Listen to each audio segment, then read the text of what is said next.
Assalamualaikum warahmatullahi wabarakatuh.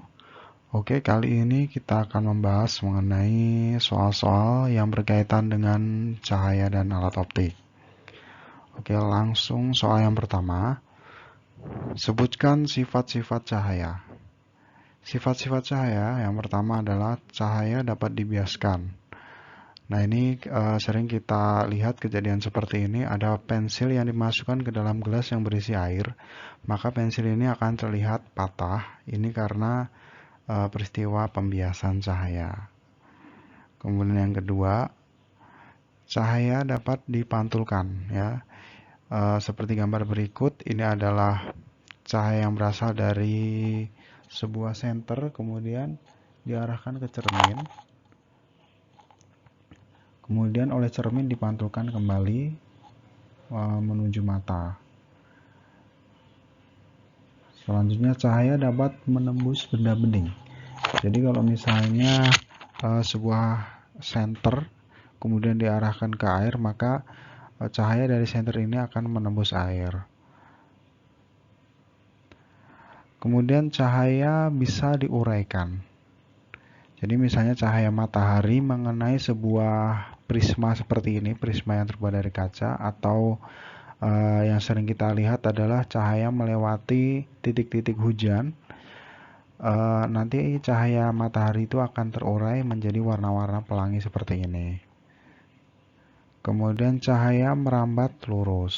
Ya, apabila kita menyalakan senter, kemudian kita lihat berkas cahayanya, maka cahayanya itu lurus. Soal yang berikutnya, sebutkan macam-macam pemantulan cahaya dan beri contohnya. Ada dua jenis pemantulan cahaya. Yang pertama adalah pemantulan teratur seperti ini. Pemantulan teratur ini biasanya pada sebuah cermin datar. Ya, jadi kalau misalnya kita menyorotkan cahaya ke cermin datar, maka pemantulannya akan teratur seperti ini.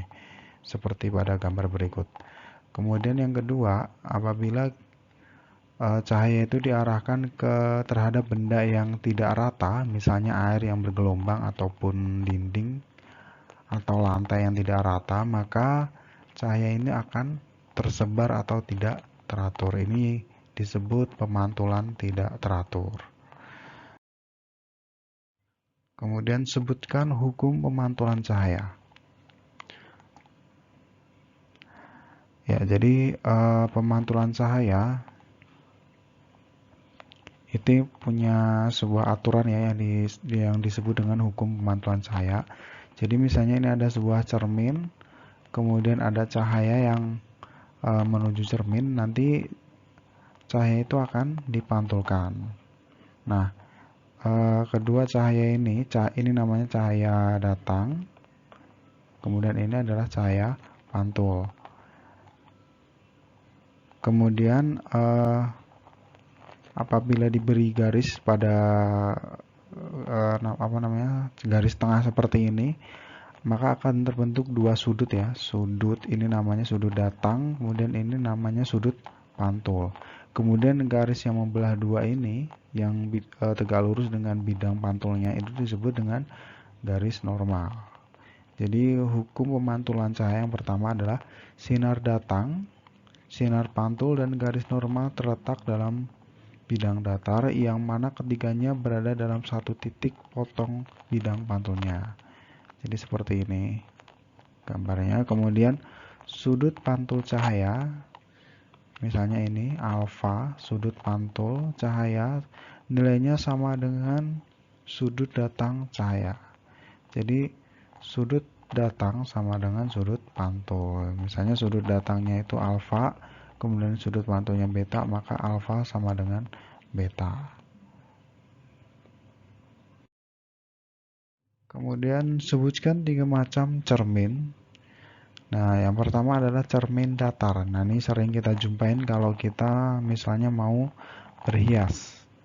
Pasti kita menggunakan cermin datar. Kemudian yang kedua adalah cermin yang melengkung ya. Cermin cembung. Cermin cembung ini sering kita temui pada di jalan-jalan mungkin ya, di pertigaan atau perempatan. Seperti ini atau pada spion mobil maupun sepeda motor. Kemudian cermin cekung. Cermin cekung ini contohnya kita jumpai pada sendok atau apa ini namanya? Centong ya. Atau biasanya cermin cekung ini biasanya digunakan untuk pencari cahaya pada mikroskop karena sifatnya mengumpulkan cahaya.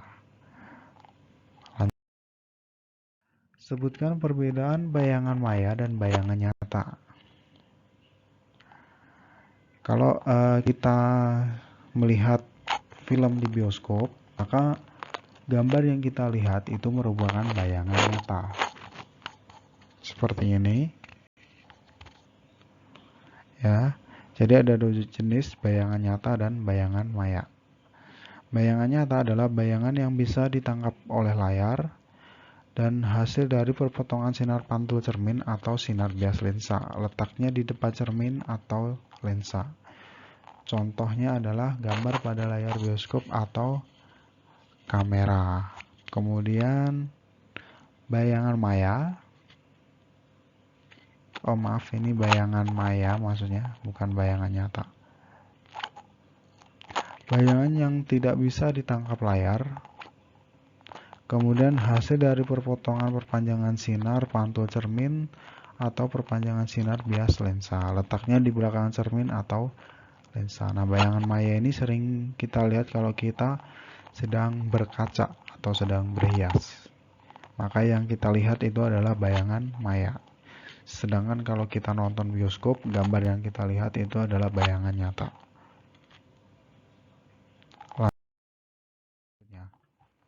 Gambarlah pembentukan bayangan pada cermin cekung untuk benda di ruang 2. Nah, jadi ini adalah sebuah ilustrasi dari cermin cekung. Ini adalah cermin cekung, kemudian ini adalah bendanya di ruang 2. Jadi cermin cekung itu terbagi menjadi 3 ruangan. Ruang pertama itu di sini. Ini ruang kedua. Kemudian ini ruang ketiga.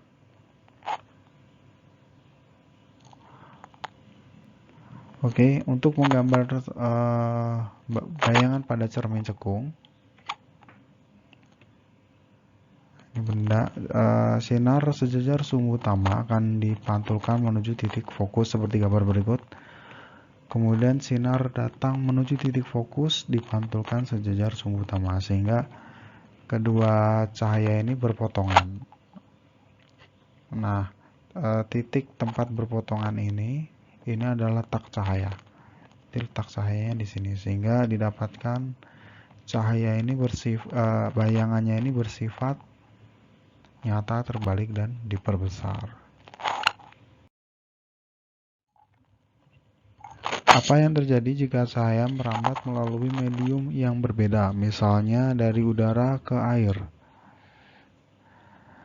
Jika cahaya merambat melalui medium yang berbeda, itu akan terjadi pembiasan atau pembelokan.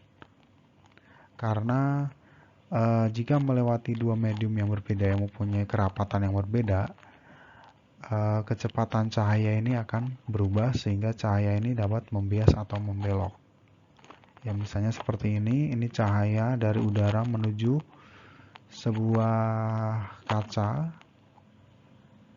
akan belok seperti ini ya.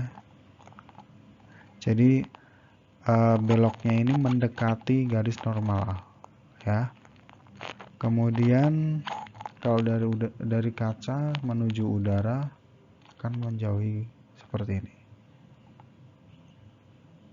Ini sering kita jumpai misalnya kolam renang yang terlihat dangkal ya, padahal kolam renangnya dalam tapi terlihat dangkal karena cahayanya membias. Kemudian seperti pada gambar, sedotan akan terlihat patah ketika dimasukkan ke dalam air karena ada pembiasan cahaya atau pembelokan cahaya.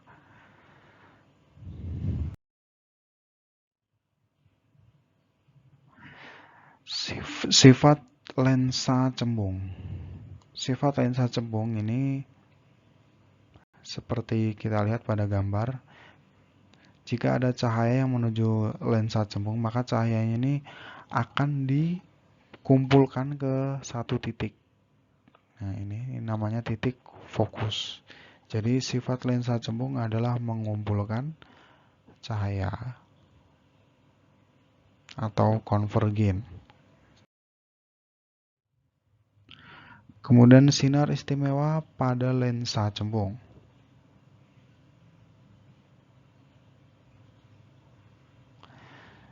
Seperti ini, sinar yang sejajar sumbu utama. Sumbu utama itu adalah ini garis yang warnanya krem atau abu-abu, ini adalah sumbu utama.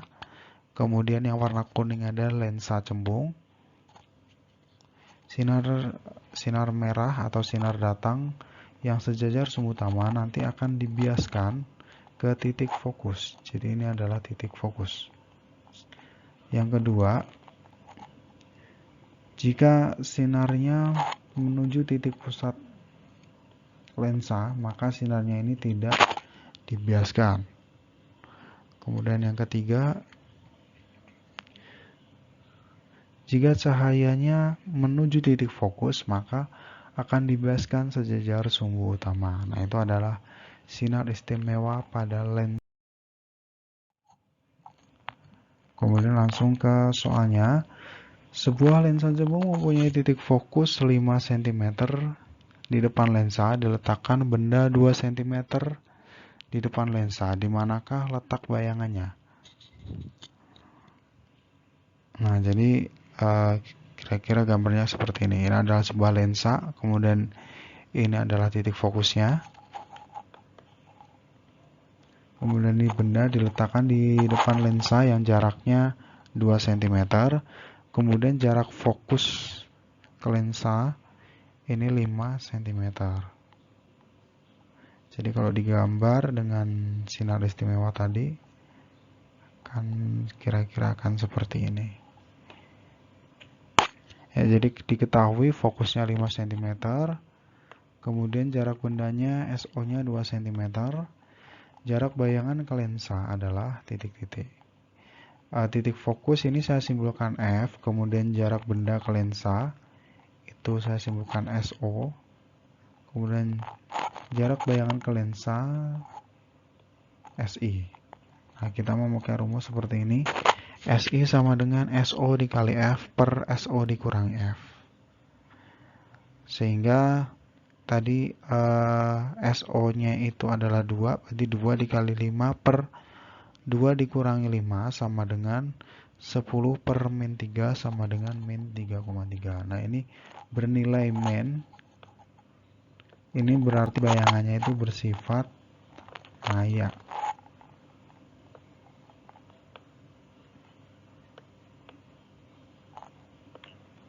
Jadi bayangannya bersifat maya, diperbesar dan tegak. Oke, langsung. Oke, soal berikutnya, lensa cekung mempunyai titik fokus 6 cm. Di manakah benda diletakkan agar terbentuk bayangan 1 cm dari lensa? Nah, yang perlu diketahui adalah lensa cekung itu mempunyai titik fokus yang bernilai negatif. Jadi diketahui titik fokusnya min 6 cm. Kemudian jarak bayangan ke lensa SI min 1 cm. Kenapa ini min 1? Karena bayangan dari lensa cekung itu bersifat maya. Jadi bernilai negatif. Jadi fokusnya bernilai negatif, kemudian bayangannya juga bernilai negatif. Ditanyanya adalah SO atau jarak benda ke lensa. Kita memakai rumus seperti ini. SO sama dengan SI dikali F per SI dikurangi F. SI sama dengan min 1 dikali min 6 per min 1 dikurangi min 6 sama dengan 6 per 5 sama dengan 1,2 cm. Jadi jarak benda itu diletakkan 1,2 cm dari lensa. Ya, mungkin itu saja dulu video dari saya. Nantikan video saya selanjutnya. Wassalamualaikum warahmatullahi wabarakatuh.